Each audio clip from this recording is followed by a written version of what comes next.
Hello, and welcome to another episode of Grab a Cup of Knit and Chat. It is June the 22nd, 2025. It's about 5:45 p.m. It's a Sunday. Happy summer solstice. And hopefully this one will kind of be a quick one because granted, I don't have a lot to show. And dare I say, I'm kind of in a slump. So, first off, I am wearing my Mizarina. This is Cascade Heritage sock yarn in the charcoal, and this is a Fonte. I can't remember the name of it, and I don't have the yarn thing. I talked about it. Excuse me. I talked about it on a past episode, and I can't remember which one. I showed it. It's been a big project in the making. I showed it back in November as a work in progress because I started it around, when was it? Around the 11th, around Veterans Day, because I was going to Spokane to visit my friend. I talked about it on episode 27. I was just looking back through my notes. And I talk about the yarns then. It sat on my needles for a really long time. I wasn't happy with it whenever it did get finished. I worked on it in March when I was sitting with my mother before she passed away, and I got really tight. And I know now I understand what people talk about whenever they're talking about when you're stressed or upset, how it affects your knitting, because the top was really tight. I had knit this is by Caitlin Hunter. I had knit the Alpine Bloom, and I knit it in the same size, and I had gauge. It was perfect fitting. I loved it, and I knit this in the same size, and the only difference to me is the cables that go down the front, or well, through the yoke. And for some reason it was really tight, and I get to looking at it after I get home after the funeral, and my floats for some reason had gotten caught in the sleeves because it stops at the colorwork and then you go into the sleeve.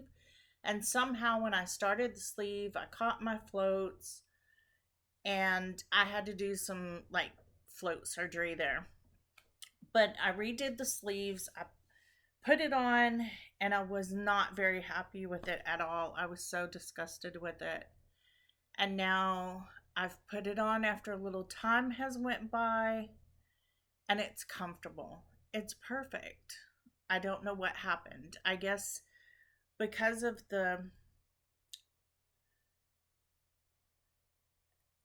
I think it was the situation that I was in when I was finishing it, that it had been on the needles for a very long time. I really wanted it. I was in a stressful situation, and it just hit me wrong.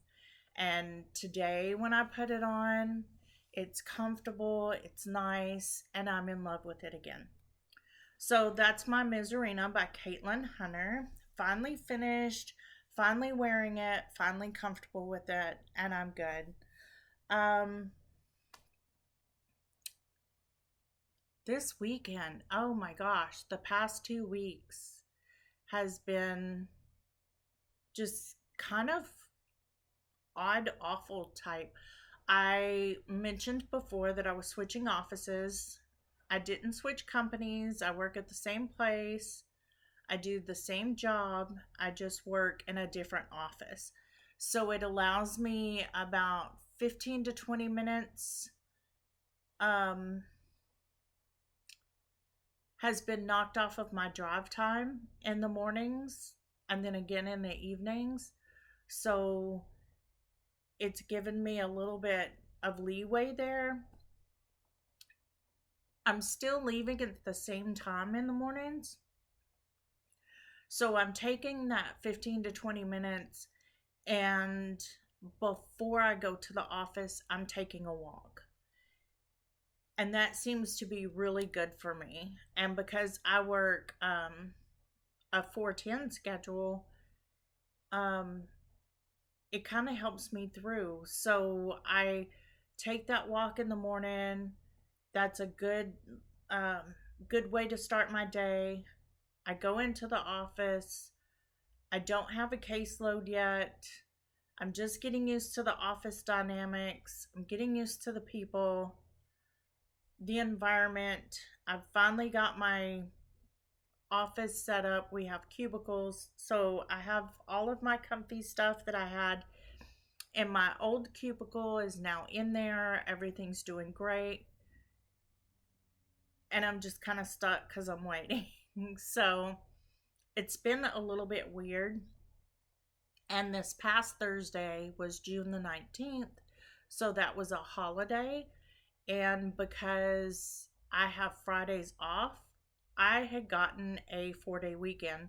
So we took off and went up to Mount Rainier in Washington, doing some rock hounding. My partner, he did the rock hounding. I sat with our cat, kind of enjoyed the outdoors, got some relaxation time. That kind of turned out to be, I guess you would just say it was a bust, basically. I did we went from there. We did some looking around in that area. We drove through, what is it, Mount Rainier? It's National Park? We drove up. We wound up in Wenatchee National Park, just over the pass. They call it Baby Shoe Pass, which was kind of funny because there's baby shoes on a sign that says Baby Shoe Pass. And then we came back down and we wound up in Gifford Pishot National Park, which is back over by Mount Adams. So we did a lot of traveling. We saw snow. We got snowed on. Yes, it's June. Yes, it's the middle to end of June. It's the summer solstice. But it was rainy. It was cold. And on the pass going across to Mount Adams there in Washington, it was raining and it snowed a little bit. So our weekend was kind of wet, but we wound up staying one night at Mount Rainier, and then we drove, and then we stayed a night over at Mount Adams, which in one of the other podcasts I said we had stayed at for Mother's Day weekend. And then we were doing some mushroom hunting around, which there was nothing gotten, but it rained. And I'm not going to say that it was miserable because it was kind of enjoyable. I mean, we ate hot dogs roasted over the fire, we had chili, we rested, but it was rainy, it was cold, and I think yesterday, which was Saturday, had to have been the most miserable because we were trying to do what we went there for, but it was just so wet. It was just not great. So we headed back into Oregon. Went to Hood River, picked cherries at a awesome cherry farm, Root Cherry Farm in in Hood River, Oregon, around River, Oregon. We had fun doing that. It wasn't raining. It was nice. I was able to take my coat off for a little while. It was fun, and I think it was a nice way to a nice event to do to end the trip. And then we stopped for fish and chips on the way home, and we came home, and it rained really hard, and it was just, we needed rain really bad, so I'm not complaining about the rain. And it was an enjoyable trip. Only the person here that has not been really hot in like forever, or really cold in like forever, unless they're sick. This last winter, I was really cold. So there was a lot of coffee drank. So that's been pretty much everything that has really been going on the last couple weeks. Now that we're a little over 11 minutes in, I really do not have a whole lot to talk about. Other than that, we did come home early, which was yesterday, and we got good sleep, and we've kind of like pish-pashed around today. I had to take allergy medicine, which usually knocks me out, but I haven't been like myself, so that's why it's kind of late. But I wanted to get an episode done. I want to be in the habit of doing it every 2 weeks, and it was time, so I'm doing it.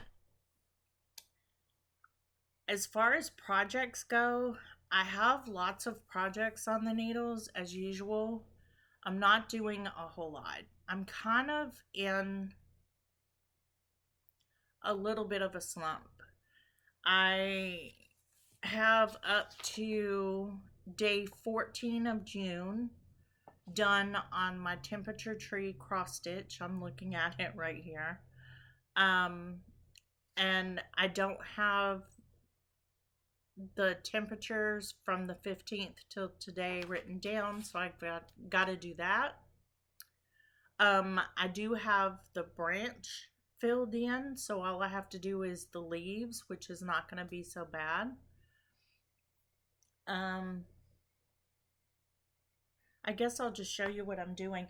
Oh, the thing that I did want to talk about is, since the last episode, I went to my local yarn shop, which is Nitty Gritty Yarns in Lebanon, Oregon.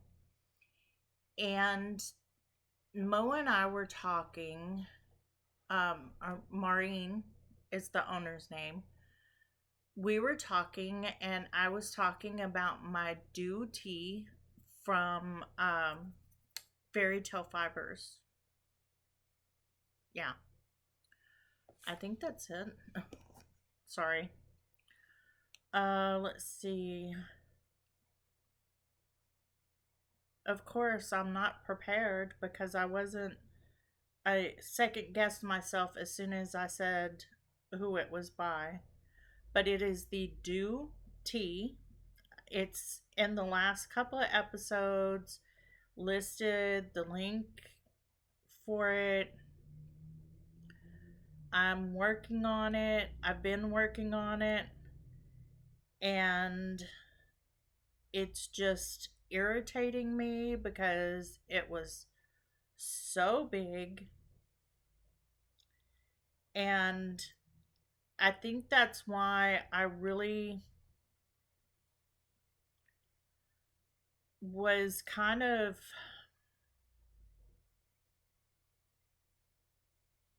not wanting to pick it up, is because when you see that you're making something that you really want, and it's by Fibertales, That's it right there. I've shown it a couple of times. It's on Ravelry. I'm doing it out of a Kelborn yarn, Andorra, and it's in a lilac purple. But it was just so huge. If I was to hold this up, I mean, it's a little, this is all I have done on it right now because I ripped it back. So that's it. It's a bottom up, which I don't like bottom up, and that's what we were talking about. I brought it up because I was like, it just looks so big. So think of this circle here and think of another one around it that this one can lay directly inside and not touch it. That's how big the other one was. Because I was knitting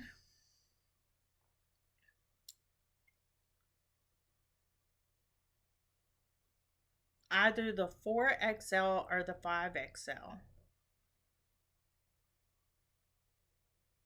I think it was the 4XL, which is to fit a size 58 bust. And this top has positive ease built in, like of like 9 inches or so. And so it was going to be huge. And she was like, what made you pick that size? And I'm like, well, I'm a 54 and a half. And if I knit that size, you know, it's going to fit a size 58 bust, and that's going to give me some positive ease.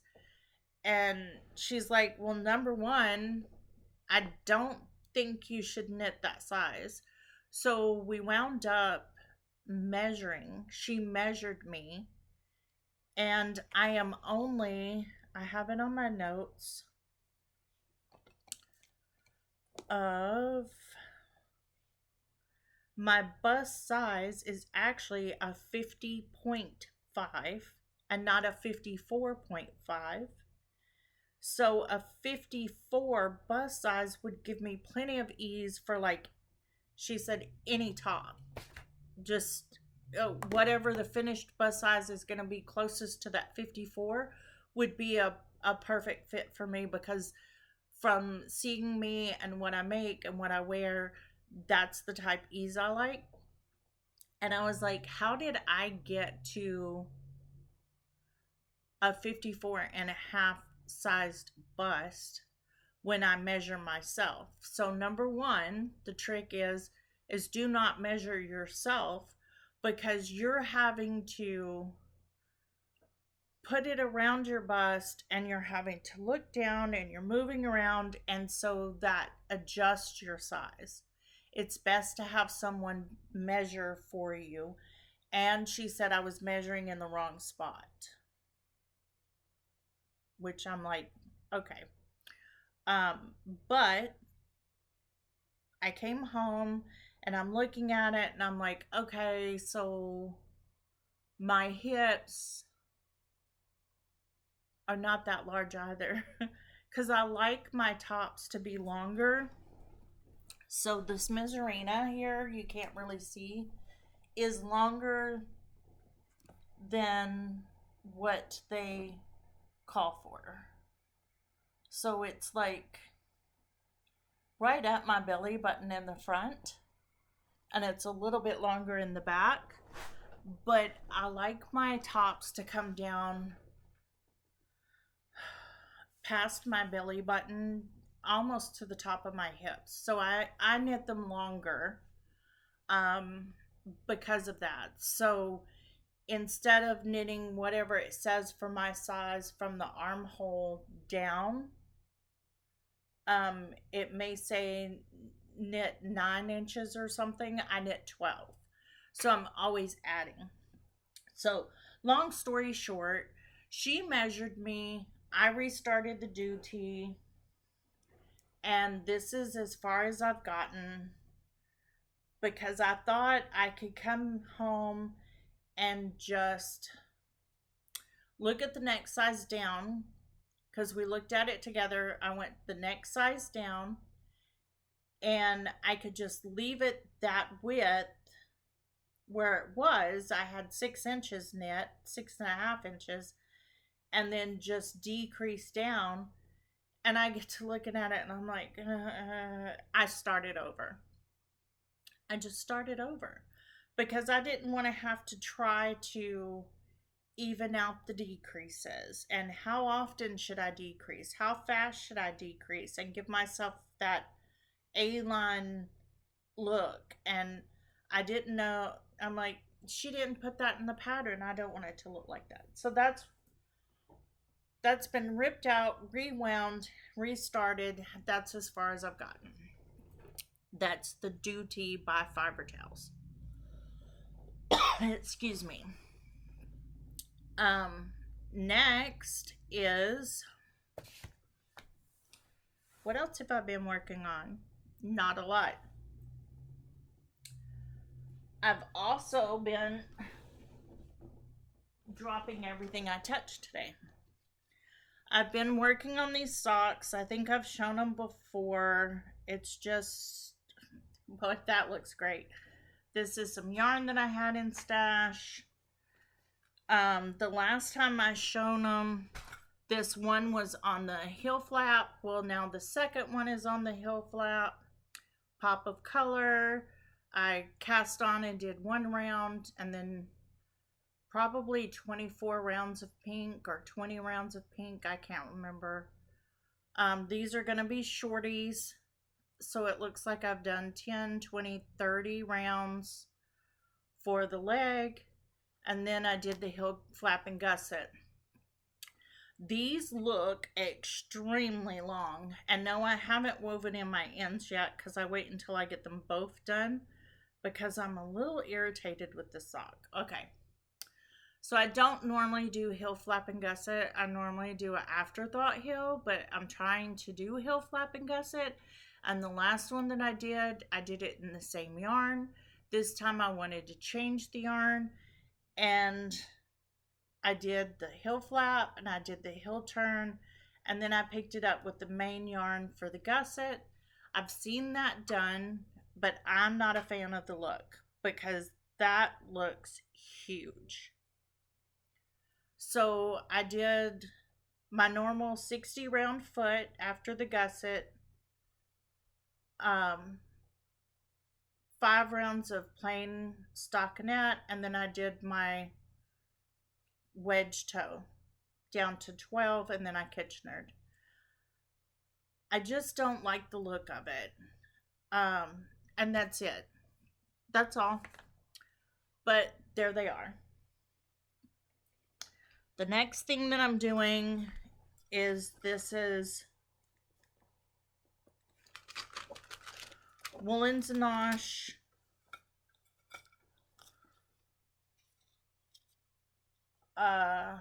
Christmas with Lake Arson. It's the superwash Targhee, which is 90% Targhee, 10% nylon, 411 yards.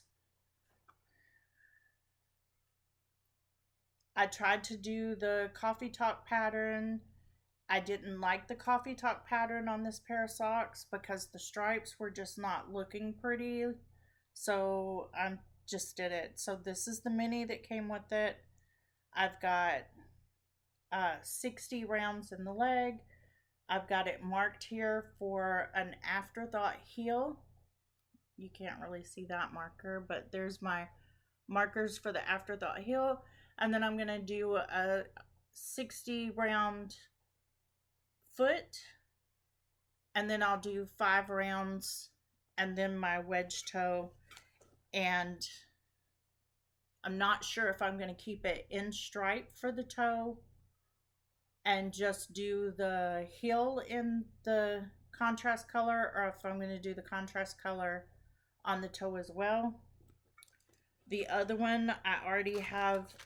I was going to work them in tandem, and I didn't. I have the cuff done. Because I started working the sock instead of splitting the skein into 2 so that I could work them in tandem. I just started working the sock. And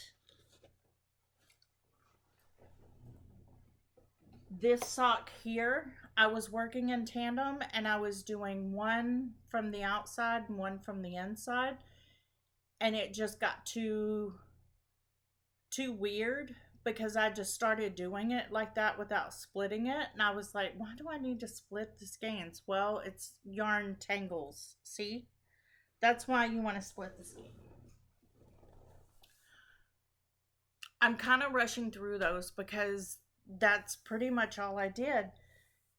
And over the weekend, I worked on the Woolens Nosh socks when we were not driving, because he has informed me that he does not like to hear the click of the needles when we're driving. So I took crochet. And I worked on some crochet granny squares while we were driving around in the vehicle. And then I started putting them together. So this is what I have. It's 5 wide, and right now I have 6 long, and this is the 7th, and with it touching the floor, it comes to just there. So with the 7th, it'll come to here, and I'm thinking I'll do an 8th, and that'll be a nice little lap blanket. These are all leftover yarns. So I've talked about my blankets before. Sorry, I keep trying to pull this chair back up. I've talked about my blankets before on a blanket episode, how I use my leftover yarns. They go in my miter square, then they get a granny square made out of them. That's these, just an 8 round granny square. And then they get a little Battenberg 2 round square. And then depending on how much they have left, they'll be saved for the beekeeper quilt, or they'll go into my jelly roll, which I haven't really touched, along with my miter square blanket I haven't really touched. But I'm doing these granny squares. I'm trying to use them up. And I do have some scrap yarns to do some more. I think I counted it earlier. I just need 9 more if I want to do 8 tall. And the yarn that I'm using to do the join as you go method is Every Shine Merino Wool. Is 70% merino, 20% nylon, and 10% silk. I don't remember where I got it. That's probably not very good. I don't remember where I got it, but I do know that it's more of a lace weight compared to the granny squares. The granny squares are just sock weight. So I'm holding this double to do the join as you go. And it equals, I mean, it's a lace weight because it equals a sock weight at that point. And the last thing that I'm doing is called the Mixed Rib Cami. There's no picture. By Handmade by Florence. I don't have a picture of it on there, so let me see if I have it on Ravelry.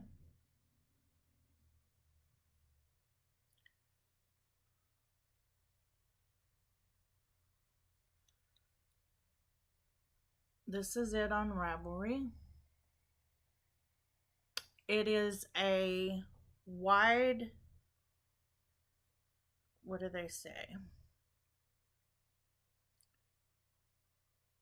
Simple camisole made up of a stitch pattern combining wide and twisted rib, knitted from the top down, starting flat and then in the round, and finished with I-cord edging.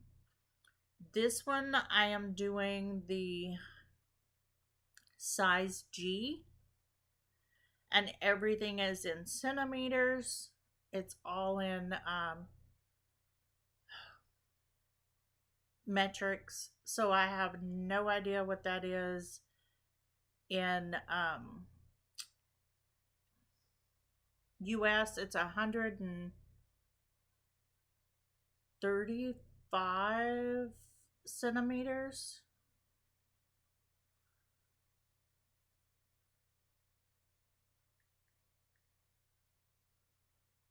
Of course I'm gonna do that wrong. 135 centimeters to inches. It's a 53.15 inch finished bust. So I'm right at what I like. It says that it's negative ease. What does it say? Of course I lost it. It's on here. With approximately 10 to 15 centimeters of negative ease. So when I started this, I thought that was going to work fine because of my bust size. But you know, honestly, I think I would like it anyway because I don't like my tops to be really tight, even if it is a tank top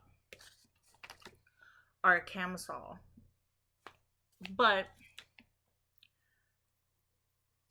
this is where I'm at.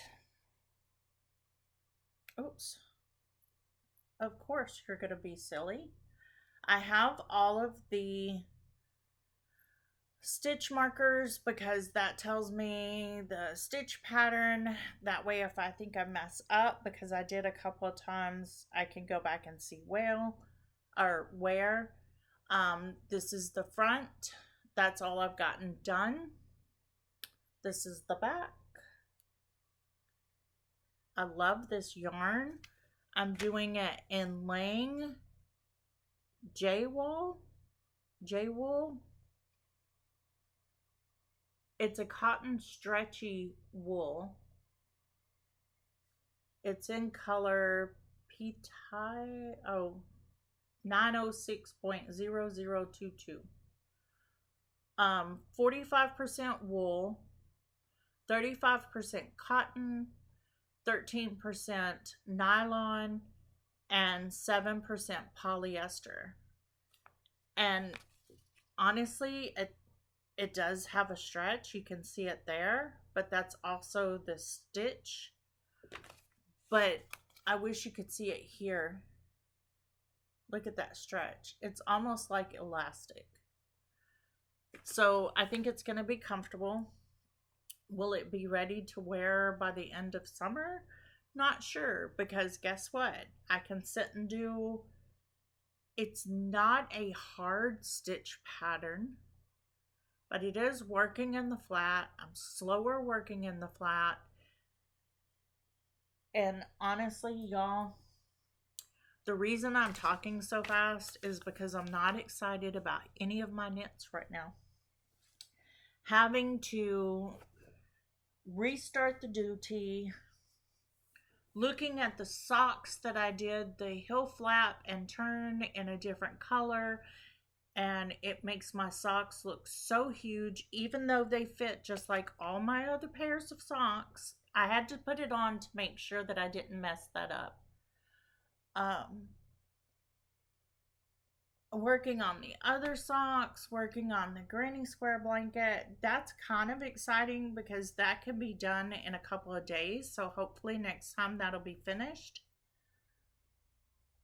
I'm just not excited about any of my knits. And I'm kind of not excited right now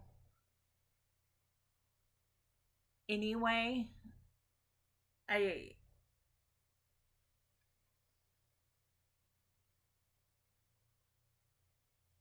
I'm trying to work through what I have on my needles to keep my sanity, to make me feel better, because I'm kind of in a, I guess you could say, a depressed mode right now. And I know it has to do with work. And I'm just not in a happy place. And when I get back in a happy place, my knitting will be back in a happy place. I haven't even touched the quilt that I started that's been on my ironing board. You saw it last episode. I finally did get a puzzle framed. Let me get that for you as I say that. And I need to redo it because I want to do some edging. Oh, that's very glary, but I'll kind of tilt it and show you. It's cat on quilts and all the quilting stuff. That's from The Last Homely House. It's a puzzle from The Last Homely House. A podcast out of the UK that I watch, and I love it. I kind of want to put some color on the top and bottom instead of just having the brown background, but at the same time it's just going to hang here in my craft room when I finally get a stud finder so that I could hang something. But you know, I'm just not into it right now, and I want to be the first one to say that that's okay. I know what's bothering me. I know why I'm not finding joy in my crafts at the moment. I know they will bring me joy when I get to that space where I'm comfortable again. So this is a friendly reminder not to be such a downer, that it's okay to have that space. It's okay not to find joy in your crafts. It's okay to do something else to find joy in. And it's okay if you feel like you're just slogging through it. I'm picking something up and working on it every day. The things that I've shown today, those are the things that I'm picking up every day and working a few minutes, even if it's a granny square. Just doing a couple of rounds on a pair of socks, doing a couple of rounds on this stockinette top that I'm trying to get done. It's okay. It's okay. I don't need to cast anything on. I don't really want to cast anything on. And that's okay too. I really would like to get some stuff done. So, that being said, thank you for spending the last half an hour, 40 minutes with me. I really hope that you're finding joy in your crafting, or just taking that extra few minutes like I've started doing, and taking that walk in the morning or in the evening or in the middle of the day, whatever makes you feel better. Even if it's not a walk, just take that time for yourself and enjoy what you do. And if it's not bringing you joy right now, just know that joy is going to come back soon. And I hope you stop and smell the roses and have a wonderful day. Thanks for joining me. Bye.